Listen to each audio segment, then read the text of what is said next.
Supreme court में भी आज फौजी अदालतों में सिविलियंस के ट्रायल से मुताल्लिक तवील समाअत हुई, मगर दलाइल से पहले ही बेंच एक बार फिर टूट गया। पहली समाअत के बाद जो 9 रुकनी बेंच टूटकर 7 रुकनी बेंच रह गया था, आज वो 7 रुकनी बेंच भी टूटकर 6 रुकनी बेंच बन गया, क्योंकि जस्टिस मंसूर अली शाह हुकूमती एतराज़ के बाद बेंच से अलहदा हो गए और बाकी 6 जजेस ने समाअत आगे बढ़ाई। समाअत के आगाज़ में attorney general Mansoor Usman Awan rostrum पर आए और गुज़िश्ता समाअत का हवाला देकर कहा कि जस्टिस मंसूर अली शाह ने पूछा था कि मुझ पर एतराज़ तो नहीं है। मैंने कहा था कि जस्टिस मंसूर अली शाह पर एतराज़ नहीं है, लेकिन अब मुझे हिदायत है कि जस्टिस मंसूर अली शाह बेंच का हिस्सा ना हो। तो चीफ जस्टिस उमरता बंदियाल ने रिमार्क्स दिए कि आपकी मर्जी से बेंच नहीं बनाया जाएगा। क्या आप जस्टिस मंसूर अली शाह पर जानिबदारी का एतराज़ उठा रहे हैं या फिर मफादात के टकराव की बुनियाद पर एतराज़ उठा रहे हैं? तो अटॉर्नी जनरल ने जवाब दिया कि वफाकी हुकूमत ने जस्टिस मंसूर अली शाह पर मफादात के टकराव की बुनियाद पर एतराज़ किया है। तो चीफ जस्टिस ने अटॉर्नी जनरल पर बरहमी का इजहार करते हुए रिमार्क्स दिए कि जिस जज पर एतराज़ उठाया जा रहा है उनकी अहलियत पर किसी को शक नहीं है। हुकूमत ने पहले भी इस किस्म के एतराज़ात उठाए हैं। ये जजेस पर एतराज़ करने के तसलसल की एक कड़ी है। इलेक्शन केस में 90 दिनों पर किसी ने एतराज़ नहीं किया, बस बेंच पर एतराज़ किया गया। पार्लियामेंट में हमें लाइक माइंडेड जजेस कहकर पुकारा जाता है। हुकूमत करना क्या चाहती है? क्या हुकूमत भी बेंच को मुतनाज़ करना चाहती है? हमने हुकूमत की बहुत सी बातों को बर्दाश्त किया। हमने इंतखाबात केस में तौहीन अदालत की कार्रवाई से गुरेज किया। सुप्रीम कोर्ट छड़ी का इस्तेमाल नहीं कर रही है, मगर दीगर लोग किस हैसियत में छड़ी का इस्तेमाल कर रहे हैं। अब हम समझते हैं कि वक्त एक कदम पीछे हटने का है। इस दौरान जस्टिस मंसूर अली शाह ने खुद को बेंच से अलग कर लिया और कहा कि मैं मजीद इस बेंच का हिस्सा नहीं रह सकता। तो वकील सलमान अकरम राजा ने दरख्वास्त की कि जस्टिस मंसूर अली शाह अपने फैसले पर नजरसानी करें। तो जस्टिस मंसूर अली शाह ने जवाब दिया कि मैं अपना कंडक्ट अच्छी तरह जानता हूँ, कोई एक उंगली भी उठा दे तो फिर मैं कभी उस बेंच का हिस्सा नहीं रहता। दौरान समाअत चीफ जस्टिस ने रिमार्क्स दिए कि अब मौजिज़ जज खुद ही मुआज़रत कर चुके हैं। क्या वज़ीर आज़म को बुलाकर पूछें कि किसी रिश्तेदारी की बुनियाद पर एतराज़ क्यों उठाया गया? जस्टिस मंसूर अली शाह वो इंसान नहीं है कि उनकी रिश्तेदारी फैसले पर असरअंदाज हो।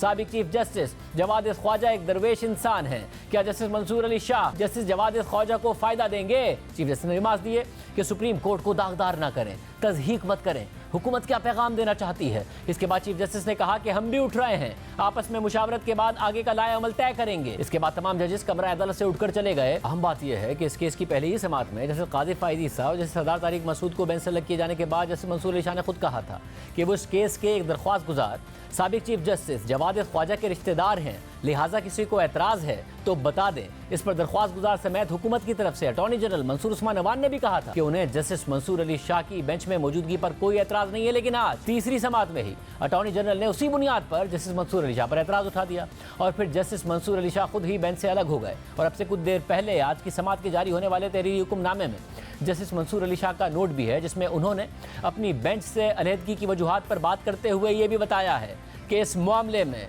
फुल कोर्ट ना बनाए जाने पर उनके शदीद तहफ़्फ़ुज़ात थे, मगर इसके बावजूद वो इस बेंच का हिस्सा इसलिए रहे क्योंकि वो समझते थे कि किसी भी तरफ से उन पर एतराज़ ना होने के बावजूद उनका बेंच से अलहदा होना एक ऐसे मामले में आईनी जिम्मेदारी से फरार होगा कि जिसमें अवाम के बुनियादी हुकूक का मामला ज़ेर बहस है। अहम बात यह है कि ऑडियो लीक्स कमीशन से मुताल्लिक केस में अटॉर्नी जनरल ने chief justice Umar Ata Bandial, justice Munib Akhtar और जस्टिस एजाजुल हसन पर एतराज़ उठाया था, लेकिन उनमें से कोई भी जज बेंच से अलग नहीं हुआ था। हालांकि चीफ जस्टिस की सास की ऑडियो समेत कुछ दीगर ऑडियोज़ में जजिस के तस्करे का मामला था, मगर आज जस्टिस मंसूर अली शाह बेंच से अलग हो गए और फिर एक वक्फे के बाद 6 रुकनी बेंच ने दोबारा समाअत शुरू कर दी। इस बेंच में chief justice Umar Ata Bandial, justice Ijazul Hasan, justice Munib Akhtar, justice Yahya Afridi, justice Mazahar Naqvi और जस्टिस आयशा मलिक शामिल हैं।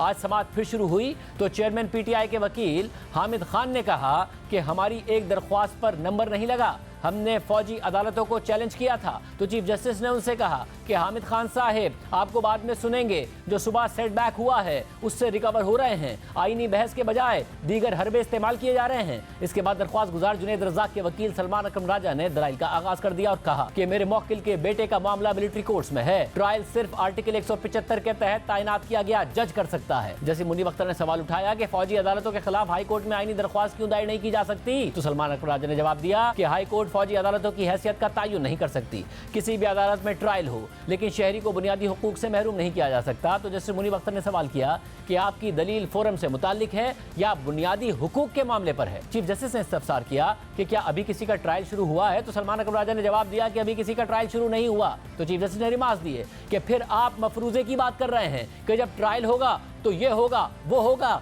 अभी तो ट्रायल शुरू ही नहीं हुआ। कार्रवाई का आगाज ही नहीं हुआ तो आप क्यों ट्रायल में शहरी के हुकूक की बात कर रहे हैं? ऐसे तो कल मिलिट्री अफसरान के ट्रायल पर भी बात की जाएगी। अपने केस पर दलाइल दें, हमारे पास महदूद वक्त है, कल आखिरी वर्किंग डे है। सलमान अकरम राजा ने एक और केस का हवाला दिया तो चीफ जस्टिस ने कहा कि किसी बड़े तनाज़े में ना पड़े, दलाइल को सादा रखें ताकि हम केस को खत्म कर सकें। आर्मी एक्ट का सेक्शन 2D सिविलियंस को बुनियादी हुकूक से महरूम नहीं कर सकता। आर्मी एक्ट का सेक्शन 2D आइन से तजावुज नहीं कर सकता। जस्टिस आयशा मलिक ने निमाज दिए कि बेहतर ना होगा कि पहले देखा जाए कि सिविलियन पर आर्मी एक्ट सेक्शन 2D का इतलाक होता है या नहीं। अगर आप इस बात पर आमादा हैं कि आर्मी एक्ट का इतलाक सिविलियंस पर होता है तो फिर केस क्या है? आप आर्मी एक्ट को चैलेंज कर रहे हैं और सिविलियंस के फौजी अदालतों में ट्रायल की मुखालफत नहीं कर रहे हैं। जस्टिस मुनीब अख्तर ने रिमार्क्स दिए कि जो अफराद आर्मी एक्ट के तहत डिसिप्लिन की खिलाफवर्जी करते हैं तो क्या उन पर बुनियादी हुकूक का इतलाक नहीं होता?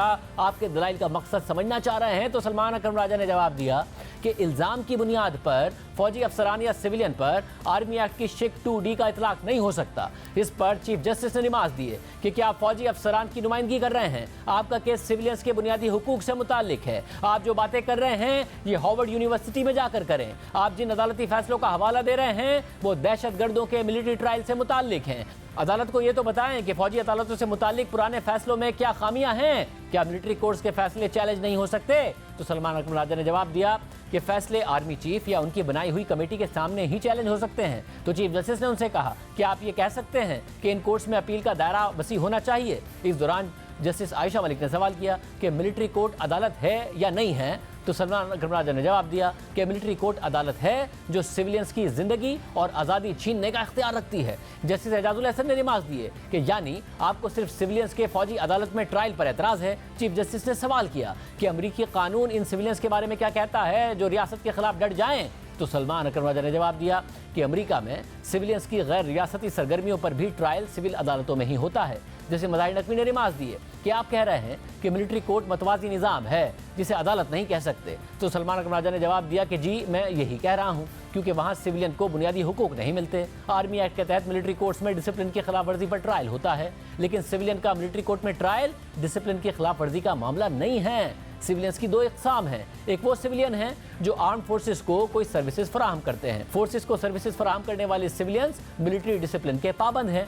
दूसरे सिविलियंस वो हैं जिनका फोर्सेस से किसी किस्म का कोई ताल्लुक ही नहीं है, जो मुकम्मल तौर पर सिविलियंस हैं। उनका ट्रायल आर्टिकल 175(3) के तहत तैनात किया गया जज ही करेगा। तो चीफ जस्टिस ने उनसे कहा कि ये एक अच्छा पॉइंट है। चीफ जस्टिस ने मजीद रिमार्क दिए कि 21 आईनी तरमीम का फैसला देखें। मुसल्लह अफवाज पर हथियार उठाने वालों पर आर्मी एक्ट के निफाज का जिक्र है। इस दौरान समाअत में एक और वक्फा हुआ और जब दोबारा समाअत शुरू हुई तो सलमान अकरम राजा ने सुप्रीम कोर्ट का 21वीं आईनी तरमीम का फैसला पढ़कर सुनाया और इस केस में हुक्म इम्तिना देने की इस्तदा कर दी। साथ ही ये भी कहा कि मेरे मौक्किल को बेटे से मिलने की इजाज़त तक नहीं है। खानदान के अफराद को ज़ेर हिरासत अफराद से मिलने की इजाज़त होनी चाहिए। इसके बाद चेयरमैन PTI इमरान खान के वकील उज़ैर भंडारी ने दलाइल देते हुए कहा कि मेरे मौक्किल का मौक़िफ़ है कि 9 मई के वाक़यात में मुलव्विस किसी को रिहा ना किया जाए, लेकिन उनका कानून के मुताबिक ट्रायल तो किया जाए। मेरे मौक्किल का नाम किसी वजह से TV पर चलाने की इजाज़त नहीं है। इस वक्त आर्मी एक्ट का इतलाक करना बदनीयती है। तहरीक इंसाफ की जानिब से एक अलग पटिशन दाखिल की है। PTI की पटिशन है कि 9 और 10 मई के वाक़यात की तहकीकात के लिए कमीशन बनाया जाए,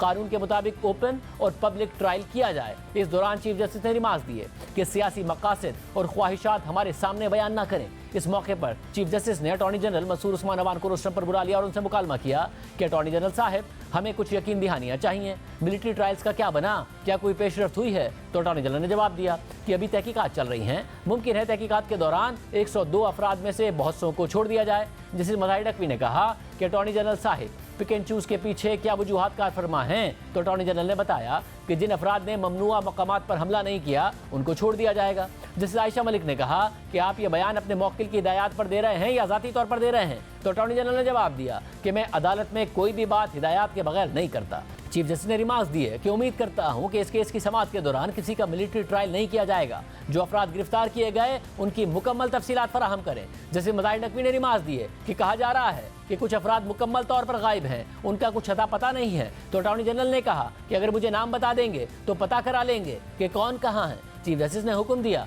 कि अटॉर्नी जनरल मिलिट्री कस्टडी में मौजूद 102 अफराद की मुकम्मल तफसीलात कल फराहम करें। जो लोग ज़ेर हिरासत हैं उनसे अहले खाना को मिलने की इजाज़त दी जाए। गिरफ्तार अफराद को तमाम तर सहूलियात फराहम करें। जेरे हिरासत लोगों को रीडिंग मटेरियल फराहम करने की इजाजत होनी चाहिए। इसके बाद अदालत ने केस की समाअत कल सुबह 9:30 बजे तक मुलतवी कर दी और सलमान अकरम राजा की फौरी हुक्म इम्तना देने की इस्तदा भी मुस्तरद कर दी।